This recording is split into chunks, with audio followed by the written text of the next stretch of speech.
Hi.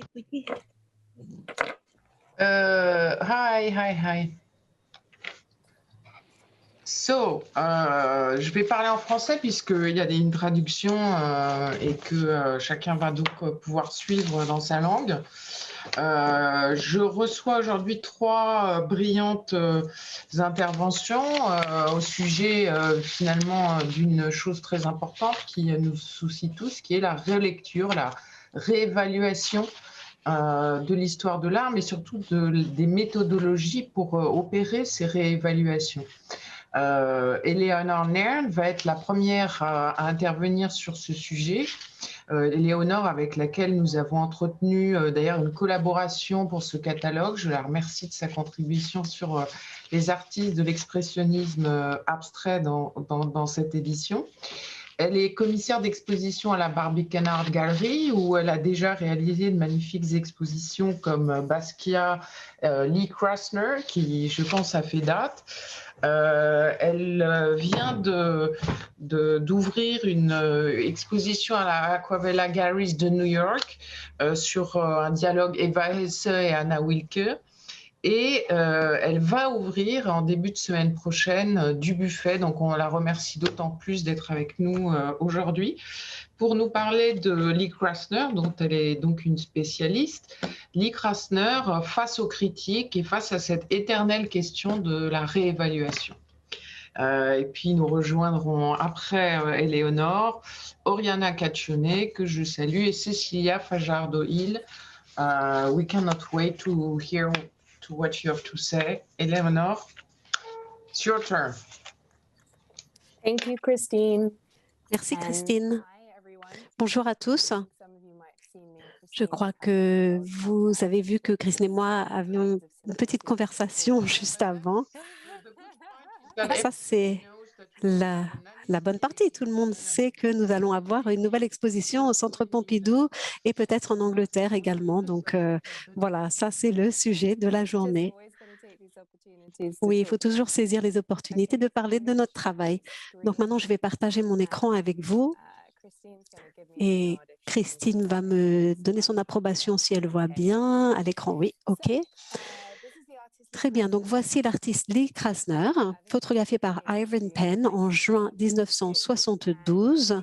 Et pour moi, en fait, elle est une image du formidable, avec ses gants, une représentation donc de cela, avec ses gants en cuir, son manteau cuir et sa crinière en forme de capuche.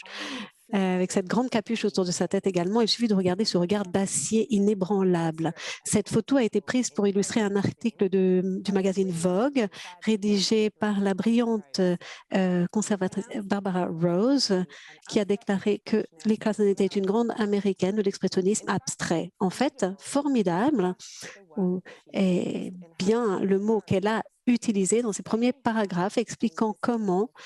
Alors, c'est une citation longue, bien que beaucoup de curiosité et de spéculation entourent la formidable personnalité de Lee Pollock, la veuve du grand peintre américain.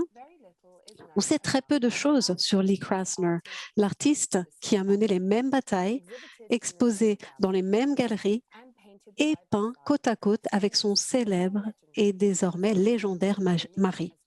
Pour moi, ainsi que pour beaucoup de nombreux autres critiques, Lee Krasner est l'une des peintres les plus importantes du XXe siècle, une artiste dont on commence seulement à percevoir l'importance. Et ne nous y trompons pas, il ne s'agit pas d'une simple hyperbole féministe. Née en 1908 à Brooklyn dans une famille juive de la famille ouvrière, Krasner a réussi à s'assurer la meilleure formation possible pour une artiste à l'époque. Elle a étudié à la Cooper Union et à la National Academy, ainsi qu'avec Hans Hofmann. Elle est une figure marquante de la Works Progress Administration et expose avec les artistes abstraits américains, où son travail est admiré par Piet Mondrian. Lorsqu'elle a rendu visite à Pollock pour la première fois dans son atelier en novembre 1941, c'était parce qu'elle était curieuse d'en savoir plus sur cet artiste inconnu dont les œuvres seraient exposées aux côtés des siennes dans des expositions françaises et américaines de peinture à la Macmillan Gallery l'année suivante. Donc, l'artiste en vogue donc inspiré. Pardon. L'artiste de Vogue a été inspiré par le mouvement de femmes qui a attiré l'attention sur les artistes comme Krasner, considérés comme ayant trop longtemps vécu dans l'ombre de leurs homologues masculins. L'année suivante, c'est en 1973, Marcia Tucker, avec un ensemble très à la mode, pantalon, a organisé une exposition de grandes peintures de Krasner au Whitney Museum. On les voit ici à l'écran. Bien que Krasner ait eu une rétrospective à la Whitechapel Gallery de Londres en 1965, c'était son premier grand moment de reconnaissance sur son propre territoire. Une New-Yorkaise de naissance étant reconnue par le musée américain. 10 ans plus tard, Barbara Rose a organisé sa propre rétrospective qui a voyagé du MFA de Boston au musée d'art moderne de New York, qui a été inauguré 6 mois seulement, malheureusement, après la mort de Krasner. Donc, j'aimerais passer un peu de temps avec les critiques de cette exposition pour réfléchir à ce qu'elles nous disent sur la réception de l'accueil de Krasner. Elle nous offre, je pense, un aperçu subtil de pouvoir omniprésent du sexisme et de la difficulté pour une artiste de se libérer d'une image fixe d'elle-même et de son œuvre.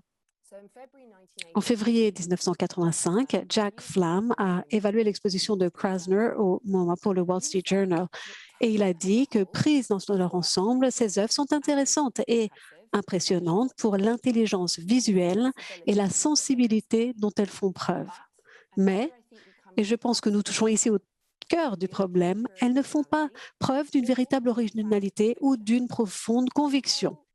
Dans l'ensemble, on sort de l'expérience un peu déprimée à l'idée que, malgré toutes ses connaissances, son sens critique et son énergie, l'artiste n'a jamais été tout à fait capable de se connecter à son moi intérieur. Elle n'était pas une grande artiste et malgré toutes ses vertus, elle ne peut pas être considérée comme l'égale des maîtres reconnus de sa génération. D'accord. Donc, ce que j'ai découvert et si fascinant sur cette déclaration, c'est que Flam est si claire dans sa condamnation. Intéressante? Oui, mais un maître? Non. Et il n'était pas le seul à se demander si son travail méritait vraiment ce niveau d'attention. Donc, dans Artforum sur l'itération du MFA de l'exposition, le critique commence par dire qu'une rétrospective de Krasner était attendue depuis longtemps. Elle est, après tout, un peintre vétéran de 50 ans. Mais on peut se demander si elle et son œuvre incarnent l'importance que la commissaire d'exposition Barbara Rose leur prête ou si la représentation de Krasner par Rose est une construction excessivement réifiée.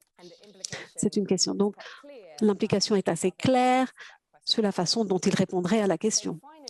Et donc, enfin, il y a eu la critique d'Arturo Danto dans The Nation, si accablante qu'elle m'a, en fait, honnêtement, brièvement, fait douter de la nécessité de me consacrer à l'organisation de la première rétrospective de l'œuvre de Krasner en Europe depuis sa mort. J'y suis allée, explique-t-il, parce que j'espérais être épatée, mais aussi parce que Krasner est plus intéressante en tant que cas qu'en tant que peintre. Il est difficile de répondre à son sauvetage comme l'ombre d'artistes plus grands qu'elle. Son professeur, Hans Hofmann, son mari, Jackson Pollock, et ses lumineux contemporains de l'école de New York. À la lecture de ces évaluations critiques et des nombreux autres qui ont suivi les expositions des œuvres de Krasner, je ne peux pas m'empêcher de me demander à quel point les critiques avaient déjà une idée fixe de sa place dans cette constellation de l'abstraction américaine. Irving Penn aurait vraiment donné le ton avec son triomphe de American Painting en 1970, l'une des premières histoires de l'expressionnisme abstrait qui ne présentait précisément aucune femme et mentionnait Madame Jackson Pollock en tant que personne interrogée sur l'œuvre de son mari simplement. En écoutant attentivement le ton des critiques, on peut entendre à quel point les auteurs regrettaient d'avoir l'impression qu'une artiste leur était imposée. N'était-il pas, après tout, ceux qui étaient chargés de décider qui pouvait être considéré comme un maître reconnu de leur génération? Peut-être que Rose a-t-elle été trop dogmatique, trop énergique dans ses superlatifs, mais il est difficile de lui reprocher d'avoir surcompensé le manque relatif d'attention critique qui l'avait précédé. La critique de Dante nous donne un autre indice sur un facteur qui n'a peut-être pas aidé. Il décrit comment le style de l'organisation l'organisation l'a laissé froid, et bien que je n'ai pas été là pour voir la présentation moi-même, les photographies de l'installation me mettent tout autant mal à l'aise. Il décrit la lumière presque métaphoriquement intransigeante et la pauvreté des formes naturelles, des murs blancs, nus, étiquettes luminaires, gardes, boîtes d'alarme. En effaçant les accessoires de la vie, on efface une certaine vitalité des œuvres. Donc, si vous regardez maintenant l'installation de la rétrospective avec les photos de Lee Krasner au Brooklyn Museum en l'an 2000, il est intéressant de voir ici, après 16 ans après l'exposition au Musée d'art moderne, et pourtant, à l'exception d'une typographie rose sur le mur d'introduction, le style de la présentation est la même. Pendant longtemps, c'est le langage visuel qui a régné dans le domaine des expositions, notamment en ce qui concerne l'expressionnisme abstrait. Ma question serait de savoir si ce style de présentation sert toujours l'artiste et son œuvre, et si l'une des raisons pour lesquelles nous découvrons et redécouvrons sans cesse Lee Krasner, spécifiquement, est que son œuvre n'a pas toujours été présentée sous le meilleur jour. Donc, je trouve qu'il est intéressant de regarder cette image. En haut à droite, par exemple, on sent qu'il y a une lumière froide. Lorsque j'ai entrepris d'organiser l'exposition Krasner au Barbican, j'avais les commentaires de Danto à l'esprit. Comment pourrions-nous amplifier plutôt qu'effacer la vitalité de l'œuvre de Krasner? Et en fait, il y avait quelques principes très simples. Je vais expliquer ce que j'ai essayé de faire pour m'attaquer à cette idée. Ce n'est pas au goût de tous, donc bien sûr, vous pouvez être en désaccord. Donc, j'avais des principes très simples. Tout d'abord, cette exposition ne prétendrait pas de redécouvrir Krasner, et il n'y aurait donc pas de vocabulaire des ombres et des marges et du maudit oubli de l'histoire. Nous ne ferions pas de bruit de tambour, nous essaierions simplement de créer un environnement dans lequel la force de l'œuvre de Krasner pourrait parler d'elle-même. Nous placerions Krasner dans son contexte social et culturel et suivrions son exemple pour des détails biographiques. Elle y tenait beaucoup. Elle pensait que les détails biographiques ressentait dans son œuvre. Elle ne serait pas défendue comme une femme artiste, une artiste juive ou l'épouse d'un célèbre mais sociopathe pionnier de l'abstraction. Elle serait simplement une artiste, digne de notre attention et de notre admiration, hier comme aujourd'hui. Donc, je voulais vous montrer cette photo-là pour ceux qui ne connaissent pas le Barbican. Alors, il n'a ouvert ses portes qu'en 82. Le bâtiment se trouve sur un site de guerre éclair de la Blitz. Donc, son esthétique est très ancrée dans l'après-guerre. J'ai invité l'architecte David Chipperfield à collaborer à la conception de l'exposition et vous pouvez voir comment son équipe, en collaboration avec les graphistes d'Apfel, parvenu à donner à l'exposition cette impression de milieu de siècle épuré avec on voit donc des murs fins comme les rasoirs qui semblent flotter dans l'espace. Alors, dans la salle d'ouverture, avec les peintures de Little Images de Krasner, étaient accrochées dans le contexte d'un ensemble de photographies réalisées par son ami Ray Ames de flore et faune autour de sa maison à Springs, Long Island, qui ont été la principale source d'inspiration pour les œuvres. Donc, en dehors du fait que j'adore avoir pu présenter une relation différente dans cette première salle. Krasner a toujours parlé des relations à Pollock, mais qu'en est-il de sa relation longue à Ray Ames, par exemple, qui a étudié avec elle et qui revient, tout au long de sa vie, qui est présent tout au long de sa vie. Donc, c'était une manière de présenter d'autres relations. Mais cela voulait dire aussi que pour les visiteurs dans cet espace, peut-être qu'ils pouvaient ressentir l'abstraction ou qu'ils n'avaient pas, qu'ils ne sentaient, qu'ils n'avaient pas forcément d'accès. Eh bien, c'était un moyen de pouvoir accéder à ce travail. Donc ça, c'était la deuxième pièce de Little Images. Nous avons eu des couleurs très inhabituelles. Donc ça, c'est un rose particulier, Millennium. Et vous pouvez voir à gauche, il y a une petite peinture et c'est une écriture mystérieuse, comme je l'appelle. Donc, il y a une typographie légère pour ne pas être en opposition à la peinture. Il faut s'assurer que la voix de Krasner, cependant, soit là pour parler de son travail. Il fallait que sa voix soit aussi forte que la mienne, en fait. Nous avons utilisé des photographies élargies, des zooms, travail de Hoffman. Donc, on la voit ici en train de donner un cours avec ses élèves autour. Vous voyez beaucoup de choses dans l'image, dont la mode des t-shirts rayés ici, mais également c'est une façon aussi, pas de parler, mais de présenter certains faits de l'époque. Par exemple, vous pouvez voir dans cette image que la plupart des étudiants sont des femmes. C'est une façon de donner un aperçu sur les genres, les politiques de l'époque et sans nécessairement trouver d'autres moyens de contextualiser cela. Alors, voici les très remarquables travaux de collage à grande échelle qui ont été montrés à la galerie. Je les montre parce que on ne se rend pas compte que ce sont des gestes très simples parfois que l'on voit. Vous voyez au sol, on voit du ruban adhésif.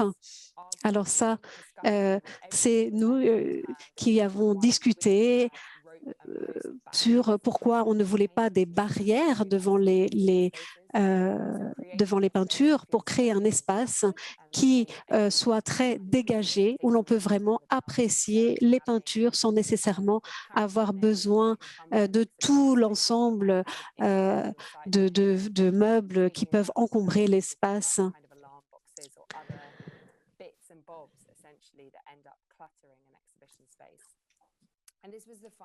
Voici enfin la dernière salle à l'étage qui a été nommée et présentée après Prophecy, donc l'extraordinaire tableau qu'elle a fait en 1956. À Paris, elle a reçu l'appel de Clement Greenberg lui annonçant que Pollock était mort dans un accident de voiture.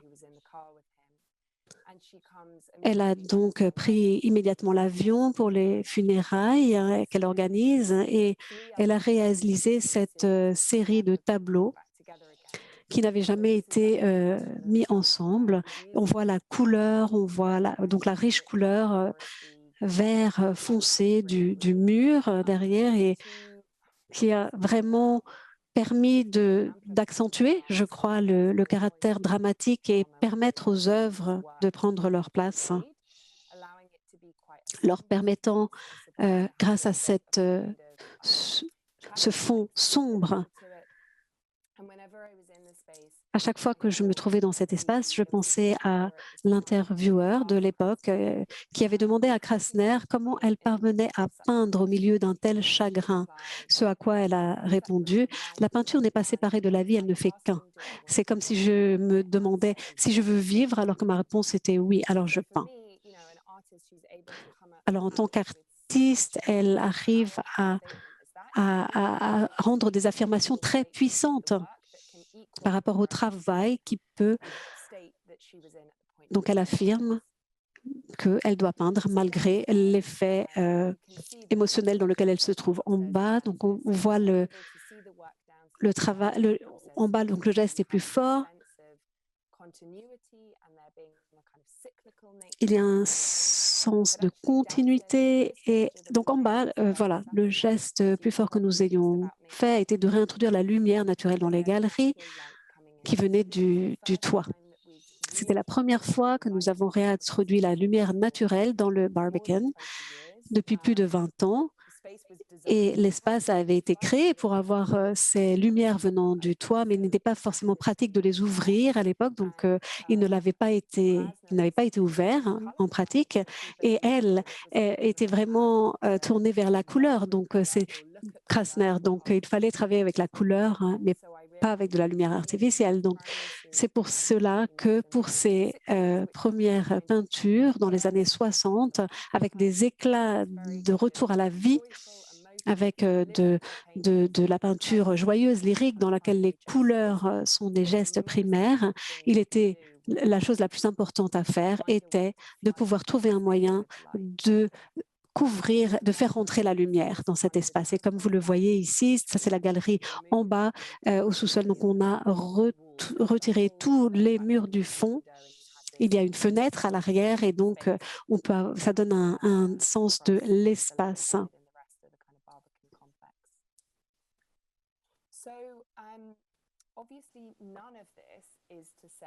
Alors, il ne s'agit pas de dire que c'est la seule façon ou la bonne façon, et encore moins la meilleure façon de présenter l'œuvre de Lee Krasner, bien entendu.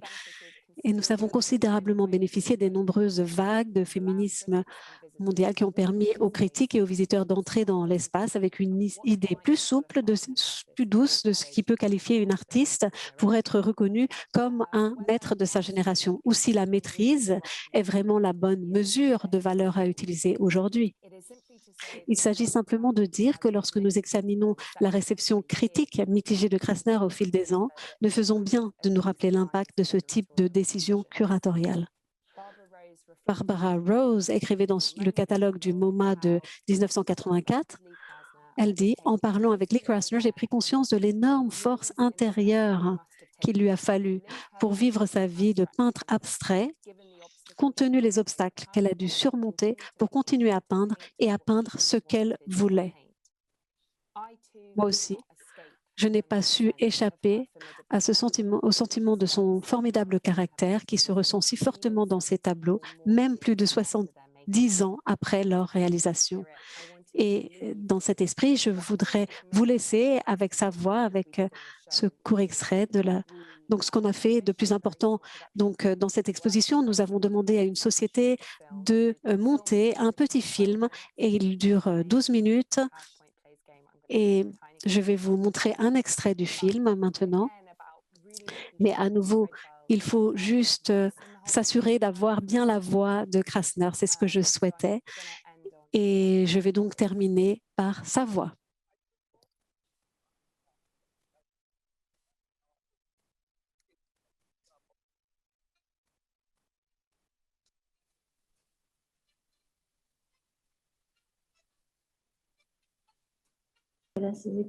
Dear Eleanor, we can't hear the sound. It's because you have your headphones in. Eleanor, par contre, on n'entend pas le son, malheureusement. Je crois que vous avez vos écouteurs branchés. Peut-être pouvez-vous redémarrer la vidéo, s'il vous plaît, parce que ça ne fonctionne pas. Nous n'avons pas le son.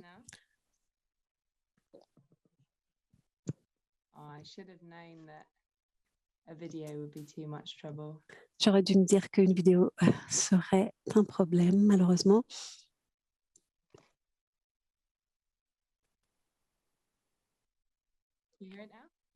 Est-ce que vous l'entendez maintenant? Non, nous n'avons pas de son pour le moment. Dans les commentaires, quelqu'un dit de sélectionner le partage de son et de vidéo. On a fait un test pourtant, donc on était vraiment des pros. Bon, tant pis, je crois qu'on va abandonner la vidéo. Elle est très courte de toute façon. Vous pouvez peut-être nous décrire ce qu'elle dit? Non, je le partagerai plus tard. Je partagerai cette vidéo plus tard avec les participants. C'est une très jolie vidéo, on entend sa voix, elle est sexy, elle est vraiment On entend cet accent de Brooklyn et ouais, elle est formidable. C'est frappant.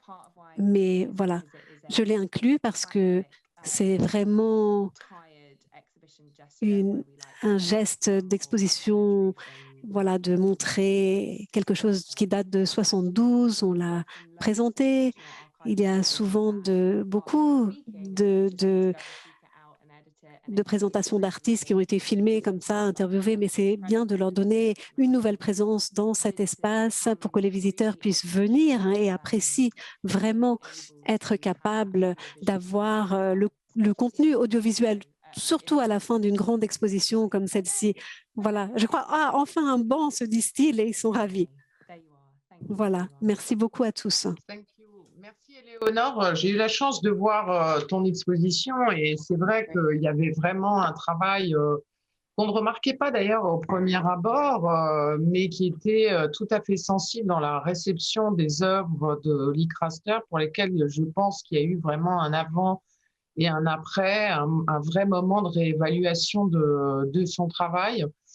Et malheureusement, comme tu le disais, la nécessité souvent pour les artistes femmes, de toujours devoir réévaluer avant qu'elles soient inscrites éventuellement dans un canon ou en tout cas dans un récit qui soit transmis sans qu'on ait besoin de remettre en cause perpétuellement les choses. Alors, je vais maintenant accueillir Oriana Caccione, que je remercie vivement de participer à cette table ronde de fin d'après-midi. Oriana, qui est curateur of Global Contemporary Art au Smart Museum de Chicago, que je remercie d'ailleurs pour ses prêts d'œuvres de Helen Sanders qui figurent dans Elles font l'abstraction. C'est une spécialiste de l'Asie, de la Chine, de la Thaïlande, du Japon et de la Corée. Elle a réalisé au SMART l'exposition The Allure of Matter, qui concernait spécifiquement les artistes chinois, puis aussi une monographie de l'artiste thaïlandais Tang Chang. Et c'est grâce à sa connaissance de l'Asie qu'elle va nous faire découvrir deux femmes de Hangzhou, de cette première vague donc dite 85, lorsqu'émerge dans l'ère post-1989 un certain nombre de peintres, parmi lesquels deux femmes, Wang Gongji et Shi Wei, qui ont d'ailleurs des formations, l'une en textile et l'autre en gravure, qui vont leur permettre d'aborder l'abstraction d'une manière tout à fait spécifique. Voilà, donc merci Oriana pour cette communication sur une autre histoire de l'abstraction, une réévaluation de deux artistes que je souhaitais nous faire découvrir ou redécouvrir. Thank you so much, Christine. And thank you so much to Leica. Merci beaucoup, Christine. Merci beaucoup à Marie, à Elena, à tout le monde d'avoir organisé cette conférence qui est vraiment passionnante. Le mouvement de la nouvelle vague 85 est venu à définir le premier mouvement d'avant-garde artistique en Chine à la fin de la révolution culturelle. C'était un mouvement radical, les artistes enfreignaient les règles, poussaient la représentation jusqu'à les limites, inventaient de nouveaux styles, de nouveaux types d'art et incorporaient des matériaux non conventionnels dans leurs œuvres. Mais malgré les discussions obligatoires dans le cadre de la révolution du rôle des femmes et de l'évolution de l'art abstrait, eh bien, on ne voit pas d'art abstrait, on ne voit pas de femmes dans ce mouvement. Et pourtant, deux femmes, Shi Wei et Wang Gongji, qui étaient formées et qui ont enseigné dans une académie des arts chinois, ce qu'on appelle aujourd'hui l'Académie des arts de Chine, qui était donc l'Académie des beaux-arts de Xinjiang, donc qui était un endroit très, très novateur. Donc ces deux peintres-là ont émergé quand même à Hangzhou dans les années 80. Donc le ZAFA, l'Académie des beaux-arts du Xinjiang, était un des berceaux de cette activité, la Nouvelle Vague 85. Beaucoup d'artistes très connus ont été diplômés de cette école, mais il y avait peu de femmes. Et Wang Gongyi et Shihui ont joué un rôle qui était important, mais qui a été négligé. Et pourtant, elles sont restées dans l'école comme professeurs, à la différence de leur père masculin. Elles ont également innové dans un certain nombre de nouvelles formes de l'art abstrait en Chine aux années 80 et au début des années 90, à un moment où l'art représentationnel, où l'art conceptuel, les installations, des formes émergentes de performance, par exemple, dominaient la scène artistique chinoise. Mais l'histoire des années, pour essayer de réévaluer la position de ces peintres et de l'art abstrait par rapport à l'académie et par rapport aux beaux-arts dans la Nouvelle Vague de 85, je vais commencer par m'intéresser au développement et à la théorisation de l'art abstrait en Chine des années 80. Ensuite, je présenterai les pratiques artistiques de ces deux femmes, Shihui et Wang Gongyi, qui se concentrent spécifiquement sur les contributions qu'elles ont faites via leur utilisation novatrice de l'abstraction. Et dans ces discussions, je vais essayer de recontextualiser leur œuvre par rapport à leurs camarades masculins pour essayer de revoir quels étaient les liens avec ceux qui sont devenus, qui étaient leurs camarades de classe ou leurs étudiants qui font partie maintenant de l'art canonique. Les trajectoires artistiques de Shihui et de Wang Gongyi suggèrent une histoire alternative d'une internalisation naissante de l'art contemporain chinois et revendiquent l'importance de l'abstraction dans son développement.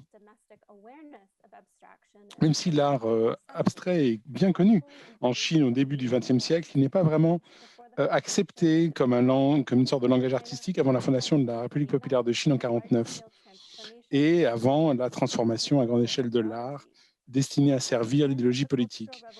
À la suite de la révolution culturelle en 1976 et la réouverture des académies des beaux-arts du pays en 1977, l'abstraction réémerge comme un style artistique qui est à la fois synonyme d'art moderne et avait le potentiel d'inciter un nouveau langage artistique après le réalisme socialiste.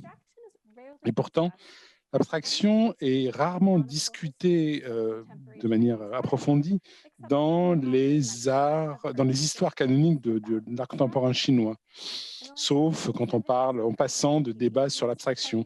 À la fin des années 70, au début des années 80, les artistes et les critiques chinois ont essayé de réconcilier l'art moderne dit occidental avec l'art chinois pré-moderne et la théorie esthétique maoïste pour essayer de créer un nouvel art pour une nouvelle époque. L'abstraction est très présente dans ces théorisations, dans ces débats, même s'il est moins présent au niveau pratique. Pour des critiques sur le plan rhétorique vont lier l'abstraction à de l'art chinois classique ou ancien, à la calligraphie ou au principe de la peinture chinoise. À l'inverse, d'autres ont essayé de situer l'abstraction dans la théorie marxiste ou maoïste pour défendre le style expérimental. Peut-être le plus connu dans ces discussions, c'est le peintre qui était formé à Paris, peintre à l'encre, qui était formé à Paris, Wang Wenzhong, qui a une théorisation controversée de la beauté abstraite, dénonçant la primauté de la forme du formalisme opposé au dictat de l'ère maoïste, qui est que le contenu détermine la forme.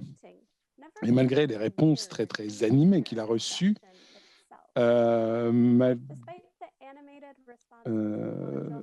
malgré tous les débats qui ont eu lieu dans des conférences, dans des magazines, dans des revues d'art, etc., à la fin de 1983, le terme abstrait est considéré comme bourgeois pendant la campagne gouvernementale contre la pollution spirituelle. Selon l'historien de l'art Gao Minglu, ça a entraîné une peur généralisée de l'abstraction qui a mis de côté l'art abstrait comme quelque chose de significatif ou comme un style expérimental. Ça a permis à d'autres formes radicales, comme la performance, par exemple, d'être adoptées par de jeunes artistes. Et ce sont eux qui vont constituer le mouvement de 85.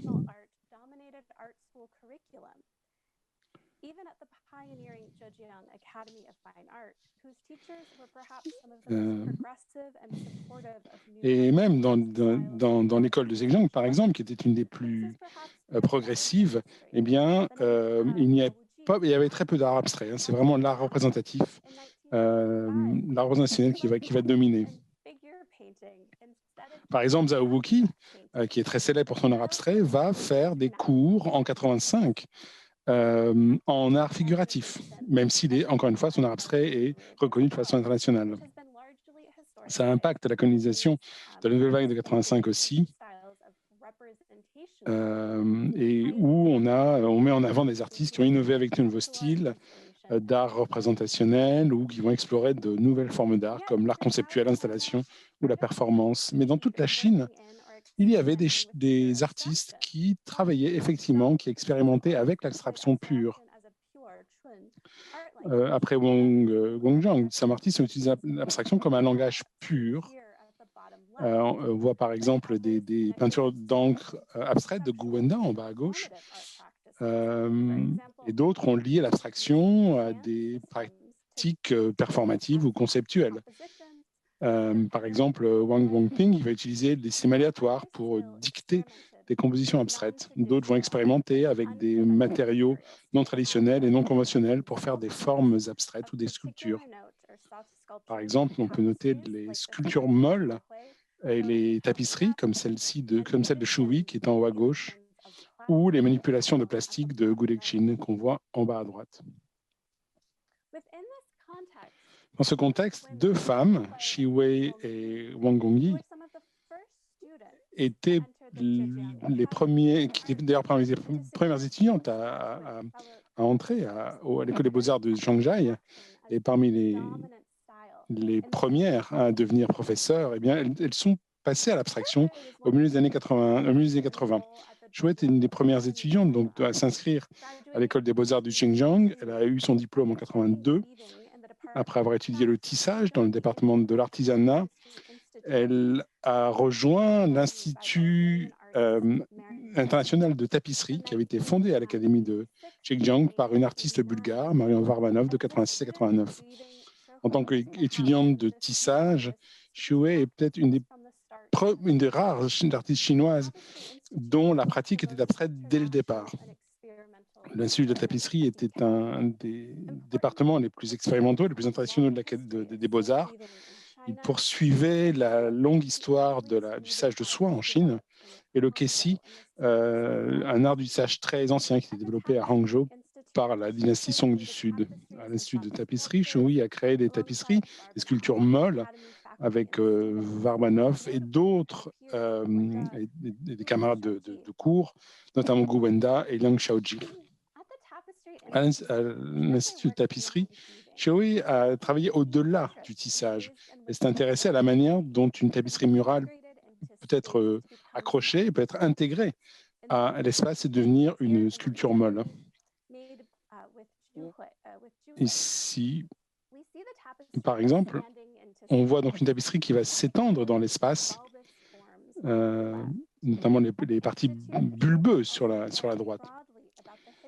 Elle va également apprendre l'histoire d'autres pratiques expérimentales, en particulier l'œuvre de Magdalena Abakanowicz, l'artiste polonaise. Mais elle s'est aussi rendue compte que la plupart des artistes internationaux dont elle entend parler, dans l'histoire de l'art de la tapisserie, étaient des femmes. Ça a amené Shui à voir la tapisserie et la sculpture molle comme une forme d'art contemporain, même si ces pratiques étaient en grande partie marginalisées dans les discussions de la nouvelle vague de 85 qui est en train de naître. Je me souviens, dans un entretien avec l'Asia Art Archive, j'avais le sentiment qu'avec ce matériau et cette forme, on pouvait aussi entrer dans le champ de l'art contemporain. Et c'est ce qu'elle a fait. À l'Institut, Cho était excellente.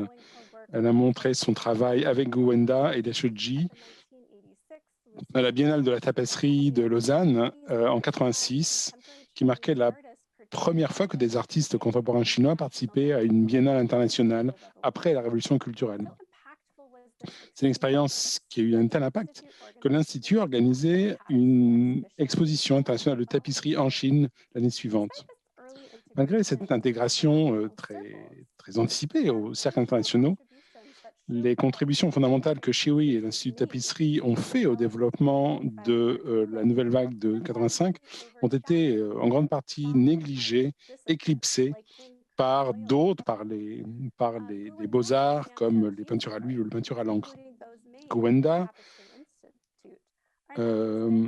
les œuvres de Gowenda et de Liang Shaoji, qui étaient donc des collègues sur la tapisserie, ont été intégrées aux histoires canoniques de l'art contemporain chinois. Et le travail de Chiwi a été en dehors de cette canonisation.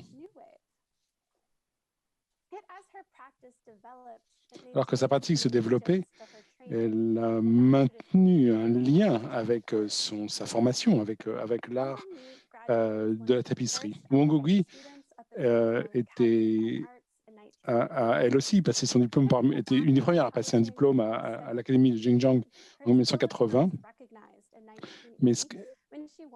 Mais elle a été formée en gravure et elle a été reconnue en 1980 quand elle a gagné le premier prix du deuxième concours des jeunes artistes pour des gravures sur bois, le Kyujin. En dépit de cet honneur, de ce prix très important, ses œuvres de jeunesse ont été éclipsées par ce qui est maintenant plus connu, l'œuvre de Luang Zhongli, qui s'appelle Le Père. Donc une immense toile qui dépeint un vieux paysan en détail et qui a reçu lui aussi un premier prix. Après avoir eu son diplôme, Wang est devenue enseignante dans le département de gravure. Elle a continué à faire des gravures dans le style représentationnel du Kyujin jusqu'en 1986, où elle a reçu une bourse du ministère français de la Culture pour aller étudier à l'école d'art de Marseille et à l'école des beaux-arts d'Aix-en-Provence. En France, elle a été inspirée, où elle a décidé d'abandonner la gravure représentationnelle pour favoriser les peintures à l'encre abstraites en voyant que tout peut être de l'art pendant sa première visite au Centre Pompidou. Dans une interview avec l'Asia Art Archive, elle dit que voir un grand pavé ou de voir un néon rouge, eh bien, ça peut être de l'art, qu'un grand sac de jus peut être de l'art, et elle a compris que tout pouvait être de l'art. À partir de cette réalisation, elle a commencé à réfléchir à quels autres matériaux elle pouvait utiliser, et elle a eu envie d'utiliser le papier de riz. Son exubérance est incarnée par les premières œuvres à l'encre qu'elle a faites à Aix. Elle dit, et je cite, « Oh, j'ai décidé d'utiliser du riz, mais comment faire? Je suis à Marseille pour acheter de l'encre. D'abord, j'ai noirci un morceau de papier, je l'ai accroché au mur. Il y en a un autre que j'ai peint à moitié en noir et je l'ai aussi accroché. Je ne savais pas quoi faire d'autre. J'avais très peur, j'étais très excité.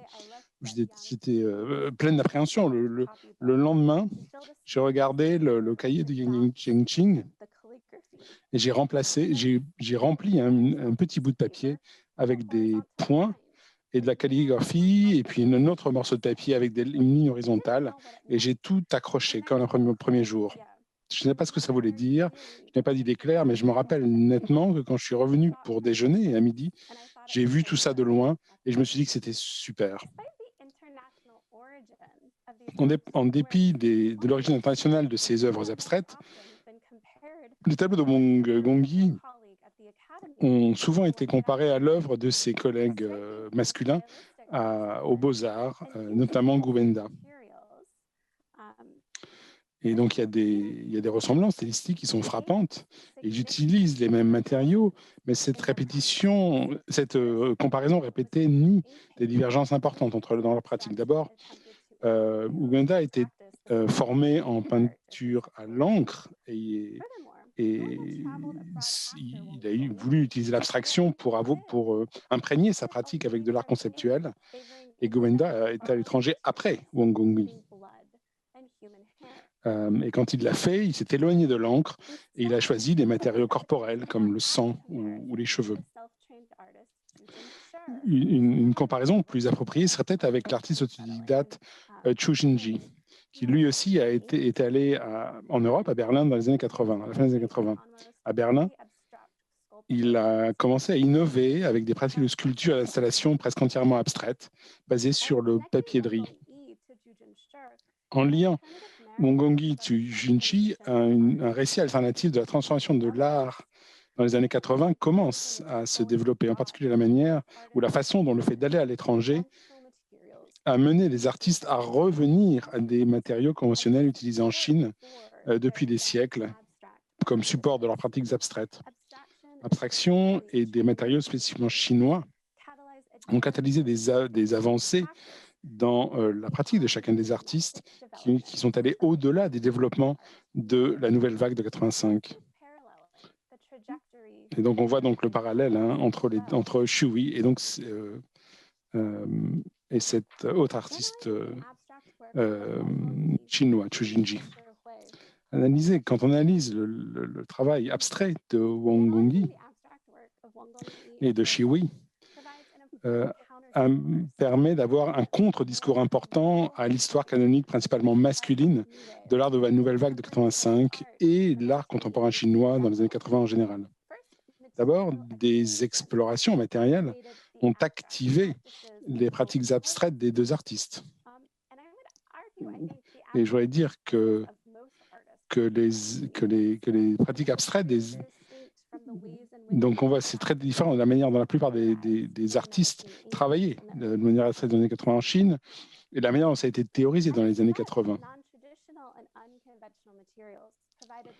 Des matériaux non conventionnels et non traditionnels ont fourni un terrain fertile pour l'abstraction, pour développer ou pour permettre à l'abstraction de se développer comme un langage artistique et visuel alternatif.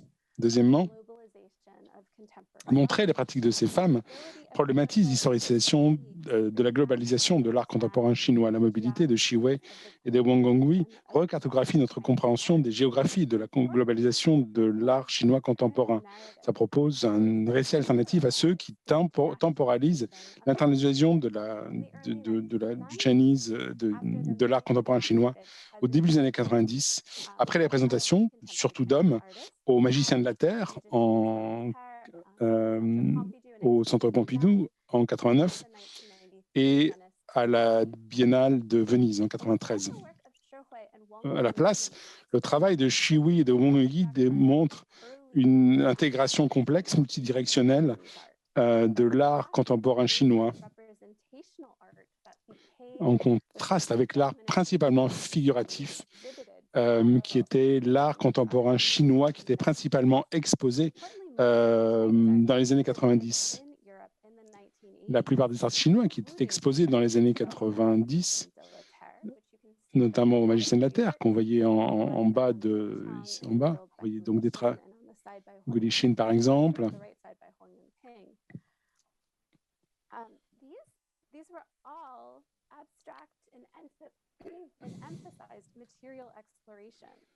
Donc c'était donc des explorations matérielles. Et donc ce défi nous permet d'avoir donc cette exploration nous permet de bien montrer le rôle de ces femmes artistes chinoises dans l'internalisation de l'art contemporain chinois. Je vous remercie. Merci et bravo Oriana pour cette contribution. Thank you, Oriana, for this contribution and presentation of these two artists. Et en tout cas, je me demande justement si ces réévaluations dont on est en train de parler, qui d'ailleurs marchent de pair avec des redéfinitions même de l'abstraction, est-ce qu'elles ont lieu en ce moment en Chine, dans certains musées? Est-ce que vous identifiez des lieux leaders sur ces questions? Pour ma part, je n'ai eu connaissance que de cette exposition sur les femmes et l'abstraction qui a eu lieu récemment à Taïwan. Je ne sais pas malheureusement ce qui se passe à Taïwan, mais dans les années 90, on a vu de plus en plus d'hommes qui entrent à l'académie et donc ensuite on voit plus de travail par des femmes qui font jour dans l'histoire, mais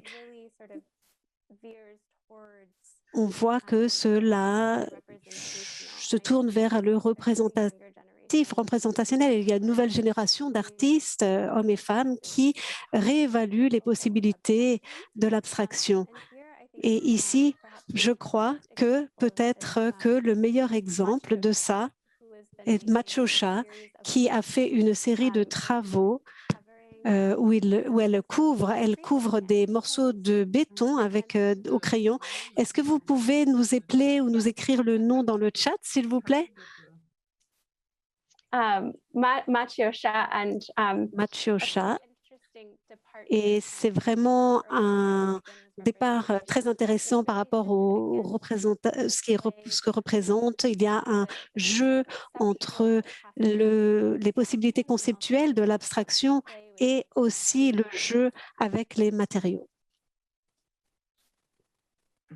Est-ce qu'on a des questions? Do we have questions about this artist before? Des questions sur cet artiste avant d'accueillir Cecilia Vajardo-Hill? Avant de commencer son intervention.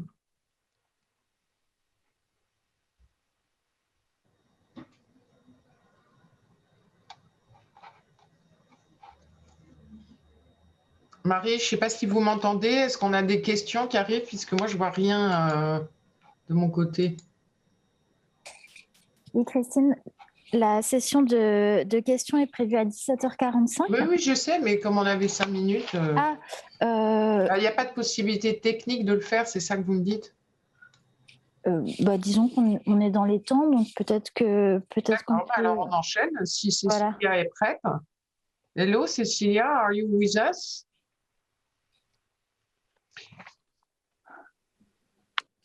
Hello, Cecilia. Hello. Very happy to welcome you. Bonjour, Cecilia. En fait, vous allez combler un manque, comme l'a fait d'ailleurs Oriana précédemment, un manque crucial dans l'exposition. Je dois dire qu'aller chercher des œuvres en Chine ou parfois dans certains pays d'Amérique latine ne facilite pas forcément les choses. Et donc, on attend avec impatience votre contribution autour des abstractions et du concept de Expanded Modernism, qui est aussi d'ailleurs au cœur de notre réflexion dans l'exposition.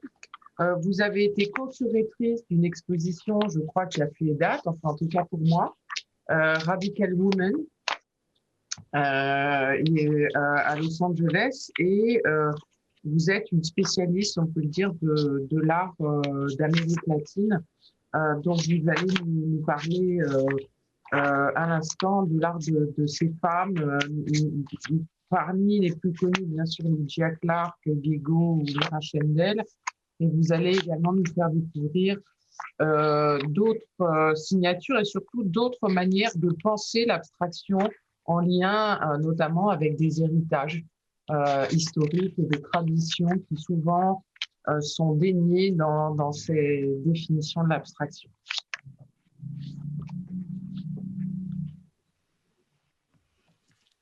Thank you. Can you see me, hear me? Merci. Est-ce que vous me voyez, vous m'entendez? Oui, parfait. Je vais partager mon écran. Je vais présenter quelques idées auparavant. Donc, en fait, cette présentation propose d'élargir la notion d'abstraction en Amérique latine et en général, comme au-delà de l'abstraction, en se concentrant sur deux perspectives généralement négligées, le dialogue entre l'architecture et les textiles préhispaniques, l'art et la culture indigène et africaine, et la relation de l'abstraction avec le corps, le genre et la participation des spectateurs. L'abstraction n'a jamais été sans genre, au contraire. On pensait que c'était une injustice, mais en dépit de l'abstraction de l'art néocontrique, de l'art kinétique, il y a des expositions, à l'exception de quelques noms qui ont exclu les femmes. Nous avons Leisure Clark, Lydia Clark, Gego, Alma Vezinula, Mira Schendel en Suisse-Brésil, mais l'absence d'un grand nombre de femmes artistes qui sont censées représenter toutes les femmes, qui sont censées et marquant ainsi simultanément l'absence de ces femmes. Donc, ce que j'aimerais faire tout d'abord, c'est élargir la notion d'abstraction pour aller au-delà du canon établi de l'abstraction géométrique dans l'art moderne latino-américaine. Marianne Fair en a écrit largement dans son ouvrage en Abstract Art, et l'opposition conventionnelle entre l'abstraction et la représentation est inadéquate. La relation entre la matière et la représentation, une dualité. Et la relation entre la matière et l'idéal, entre la présence, l'absence, le visible, l'invisible, a toujours été contradictoire et même tendue. Donc, cette présentation qui montre l'abstraction chez les femmes, tout d'abord, j'aimerais me référer à Silvera Corsigante, qui est un féministe, sociologue, historienne, théoricienne décoloniale bolivienne, qui s'appuie sur les philosophies quechua et aymara et a élaboré le terme de chic-chi afin d'incarner la contradiction comme une manière de se mouvoir entre deux mondes, d'être et de ne pas être, d'exister dans des mondes différenciés. L'entre-deux, la médiation des opposés du chi-chi, comme l'ancestral et le moderne qui se rencontrent, et on peut penser à l'art préhispanique, et le corps et l'abstraction qui se rencontrent, et le culturel matériel qui s'inscrit dans l'art avec ses références aux valeurs utilitaires et symboliques.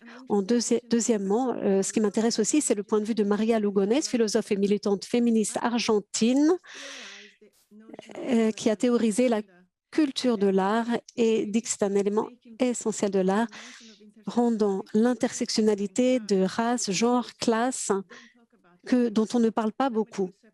Souvent, nous séparons les gens, la classe, la sexualité en Amérique, du colonialisme jusqu'au temps présent.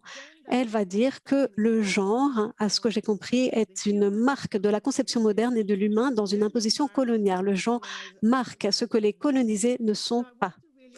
Donc, j'aimerais vraiment comprendre que la notion de modernisme et de colonialisme implique beaucoup de répression de la notion du genre et soulève la notion de classe. Donc, dans ma présentation, j'aimerais parler d'abstraction des femmes qui placent le corps et le collectif au centre, et l'abstraction par les femmes qui sont enracinées dans l'indigène et l'africain, peut être considérée comme une production qui est à la fois décoloniale et qui, d'autre part, élargit une définition limitée de modernisme et d'abstraction. Je vais partager mon écran maintenant afin que vous puissiez voir quelques images.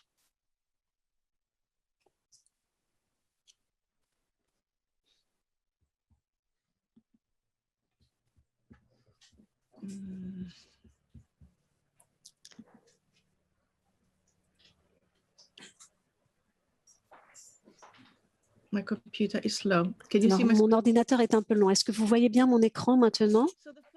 Alors, la première partie de ma présentation se concentre sur l'abstraction interculturelle. J'aimerais ainsi adopter la notion décoloniale d'abstraction. Je ne sais pas pourquoi, discrète, de Kobena-Mercer, sur l'abstraction qui englobe une notion de multiple modernité interculturelle où la principale qualité de l'art abstrait est son ouverture et qu'il est critique, hybride, partiel, multidirectionnel, pluraliste et qu'il tente de décentrer les conventions de la représentation visuelle. Alors, en dépit du fait que ce que l'on a voulu nous faire croire, en fait, l'abstraction n'est pas née aux États-Unis, en Europe, au début du XXe siècle, mais c'est important parce que certains artistes en Amérique latine, en Afrique ou d'autres lieux ont regardé les traditions qui venaient n'ont pas vu les traditions qui venaient de leur propre héritage. Donc, par exemple, un dialogue avec l'art indigène et africain et primitif s'oppose à l'abstraction moderne. Donc, les cultures américaines et africaines utilisent l'abstraction depuis des siècles, en particulier les cultures préhispaniques telles que les Incas et les Mayas, qui ont produit un énorme héritage d'abstraction géométrique dans les textiles, la poétrie, la sculpture, l'architecture, les peintures murales, les codex, le travail du métal, les quipus, etc. Ces exemples de culture matérielle étaient au centre de leur culture, de leur vie, de leur spiritualité. Ils avaient un rôle à la fois fonctionnel et rituel, et ils étaient conçus sans séparer le symbolique, le fonctionnel et l'esthétique. C'est important de porter cela à notre attention parce que l'idée occidentale du grand art exclut la fonctionnalité et l'invariabilité en matière de géométrie, de composition, de matérialité et l'agencement de couleurs ainsi que l'intégration dans les formes finales. Ça a été très peu étudié. Ce n'est pas qu'on les extrait du sens et de la vie. Donc, j'aimerais tout d'abord parler de Margarita Azurdia, qui a commencé sa carrière dans les années 60. Elle a réalisé son importante série Geométricas 67-68, inspirée des textiles mayas. On voit ici la taille de cette toile. Mon curseur bouge, vous pouvez voir. Donc, on voit les couleurs vives et qui sont étroitement liées aux 8 piles cérémonielles et 8 piles d'usage quotidien de Tamahu et de Santa Maria de Jesús Zacatepeques Coachiquel, qui, selon le musée du costume indigène d'Ixchel, pour les indigènes traditionnels au Guatemala, les coutumes de ces... En fait, il y a des rhombos qui sont au centre du textile. Ils représentent en fait le centre du cœur de la ville. Et Azurdia était une lectrice assidue et parmi ses lectures figurait le mayanisme José Diaz Polio, dont la théorie défendait que les Mayas utilisaient le motif géométrique naturel d'un carré parfait de la vipère Crotalus dorissus appelé Ahaucaon, qui signifie grand serpent sacré. Je ne sais pas pourquoi mon curseur ne bouge sans mon consentement, en fait. Donc, pour l'auteur, l'art maya représente la meilleure forme de géométrie intuitive. Il y a l'idée que le rhombos, c'est la jonction du serpent lorsqu'il se enroule et se déroule, devenant une forme géométrique, dynamique, basée sur le spectacle de la nature. Et donc, c'est lié à la fois au sacré, à la nature, une sorte de dynamique et de forme. Azurdia a poursuivi sa recherche, sa quête spirituelle et rituelle tout au long de sa vie, ce qui a imprégné son œuvre dès le début. En lisant Diaz Polio, l'artiste était probablement à la recherche de liens avec le monde spirituel maya, ainsi que des connexions dans son propre travail qu'elle a incorporé dans d'autres textiles. Vous pouvez voir à droite le textile ici avec le Crotalus. Ici, il est facile d'affirmer que les œuvres d'Azurdia sont modernistes. Il y a de l'orange, du bleu, etc. Mais néanmoins, toutes ces couleurs sont vivides et présentes de la façon dont les textiles également sont conçus.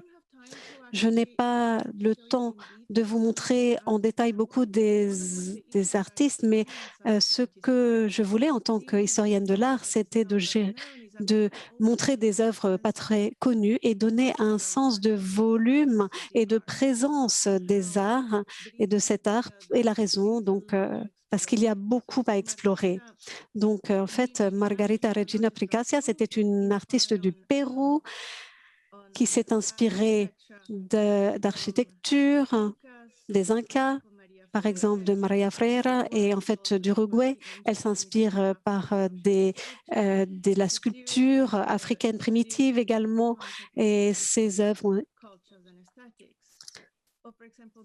Par exemple, Gego a été présenté à une exposition MoMA également avec Vasquez qui a compris qu'il y avait de l'inspiration également de géométrie qui venait, ou Maria Landau, artiste juive qui a fui la Roumanie son travail a été influencé par l'Europe de l'Est, les arts préhispaniques également, et elle a créé donc ce qu'elle appelle géométrie libre ou peinture géométrique libre.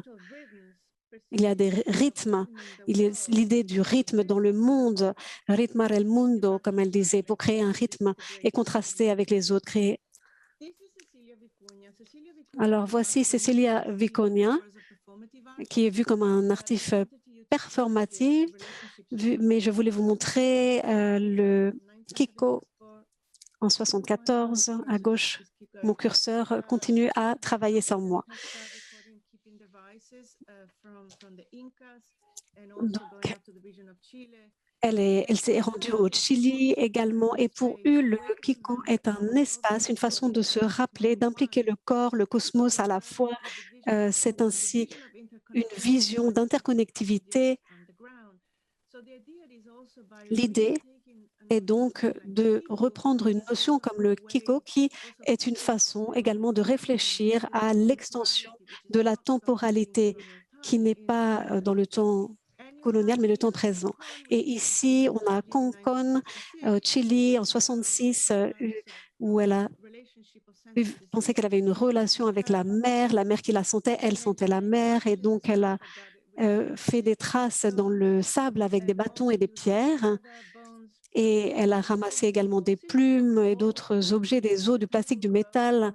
Et elle savait que les vagues les effaceraient. C'est comme si la temporalité était liée à d'anciennes civilisations et que c'était très important. Et l'idée de cela est également de représenter une notion de l'existence, du vivant, les êtres vivants et les ancrer dans le présent. Donc ce sont des formes géométriques qui se réfèrent à l'ancien. Il y a deux artistes brésiliens également qui se réfèrent à la religion au Brésil aussi et l'attraction géométrique au Brésil. Elles ont été particulièrement des artistes rebelles, pour ainsi dire. Rémica pouvait être mal comprise comme naïve ou artiste primitif, mais en fait, elle travaillait sur des choses très précises en relation avec l'imaginaire dans les années 50. Et pour moi, c'est une modernité, elle représente l'idée d'abstraction, de modernité qui sont intégrées dans des consciences simultanées. En 1996, après avoir été soignée de la leucémie, elle travaille avec des matériaux inspirés par Caboclo et la culture brésilienne. Par exemple, dans l'œuvre à gauche, il y a des pierres, plein d'éléments différents, et à droite, il y a différents de graines, des haricots rouges, d'autres éléments graphiques qui rappellent la culture afro-brésilienne. Et ici, nous avons Niobe Xando, un autre artiste qui est allé en Europe et revenu, mais à nouveau s'est inspiré par l'idée de parler des orishas qui trouvent l'origine dans la nature, d'anciens dieux, également des ancêtres, pour créer des sigles graphiques et créer des symboles. Ici, à nouveau, pour moi, ce qui était important, il y a un thème, excusez-moi, je vais très vite, mais il y a l'idée que les formes sont intégrées dans une relation avec des formes de culture qui ne viennent pas d'Europe, qui ne sont pas américaines non plus. L'idée que l'abstraction est toujours autour d'un regard posé vers l'Europe, vers les États-Unis au début du XXe siècle est faux. L'Afrique et les Amériques ont des liens très forts avec l'abstraction et le symbolisme. Donc maintenant, pour le deuxième thème, j'aimerais parler de la deuxième perspective, la relation de l'abstraction avec les corps et les spectateurs et l'anticipation. Après avoir lié l'abstraction et l'art conceptuel, ces artistes célèbrent le corps comme expérience artistique et à cause du structurisme qui n'est pas général ni genré, beaucoup d'artistes